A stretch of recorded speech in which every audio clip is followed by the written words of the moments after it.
Hello, it's RTK here. Welcome to a new video. Today, I'm gonna talk a little bit about the conversion to cold damage to the cold version of Gas Arrow. I have converted recently to the cold version. This is gonna be just a quick showcase of the cold version and the changes I made. The first change I made is the gloves. We're using the Blue Flame Bracers Corrupted, which has less than 100% fire damage converted to cold. So I have 96% right now. We don't want 100% of fire damage converted to cold, because if we have 100%, we can't ignite with our helmet, because the fire damage here will also be converted to cold. And the other changes I made is that I dropped the unique ring because we don't need it anymore. I got a new ring with some good resistance and as much chaos resistance as possible. That's pretty much it. And for the bow, I didn't change at all. It's still the elemental bow. It doesn't really matter when you're converting to cold, because you're converting the fire damage and the base fizz damage to cold anyway. The base fizz damage will be converted through the Gas Arrow explosion to fire, and it's going to be converted to cold again.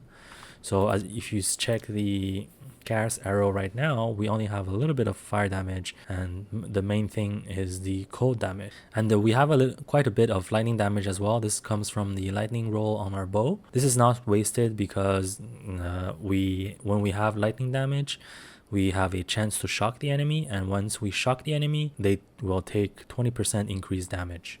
So this is not wasted. Now we're here, let's talk about the gems, the changes on the gems. So for the support on Gas Arrow, it's pretty similar. It's pretty much the same except the last one. We have Scatter Shot, Martial Tempo, Primal Armament, Magnified Effect, and Ice Bite. So instead of Immolate, we have Ice Bite. I am not sure if the extra fire damage from Immolate gets converted to cold, because when I put it, I feel like the freezing is not as consistent. So I'm using Ice Bite here.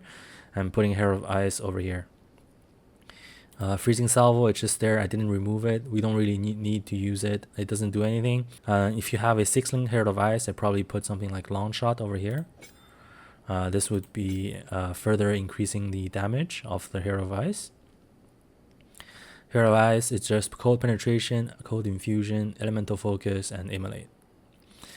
We have Wind Dancer, and since we are only using cold damage right now, we dropped the Hair of Ash and Hair of Thunder. I'm currently using Charge Infusion and Combat Frenzy. Because we're freezing the enemies using Combat Frenzy, we can generate Frenzy charges, and then we can use Charge Infusion to consume the Frenzy charges for 9% more skill speed, which is just a little bit of attack speed.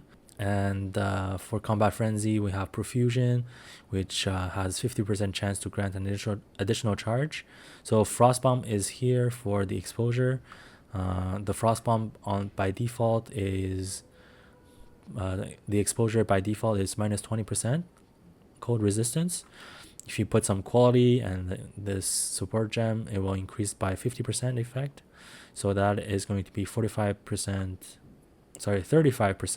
cold resistance.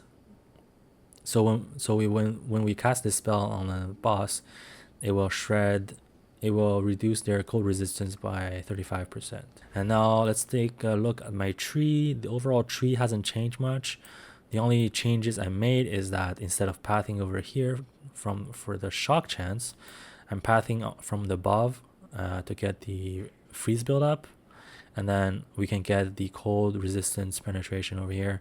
So this is 6, 6, 6, and 15%. That is a total of 33%, I believe. If we go over here, we have cold resistance penetration is 48%. And we also have this Force of Nature node over here has 15% penetration of the elemental resistances. So that gives us 48 cold resistance penetration. It is plenty when you're mapping. Only the pinnacle bosses have 70%, 75% all resistance, so you can use Frostbomb on that. If you want, you can add a curse, but I don't feel like it's needed at all. Another changes I want to talk about is the the 2 buffs. So instead of using Charge Infusion and Combat Frenzy, you can use Grim Feast and Ghost Dance for more defenses through Energy Shield.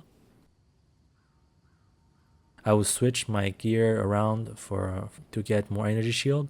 So I would get something like a 1000 evasion and 400 energy shield chest, And similarly for the boots, I would try to get some energy shield on the boots as well.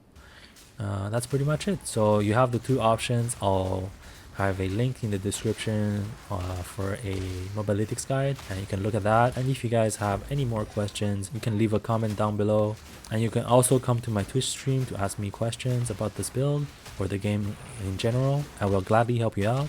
And that's pretty much it. Hope you guys enjoy this short video.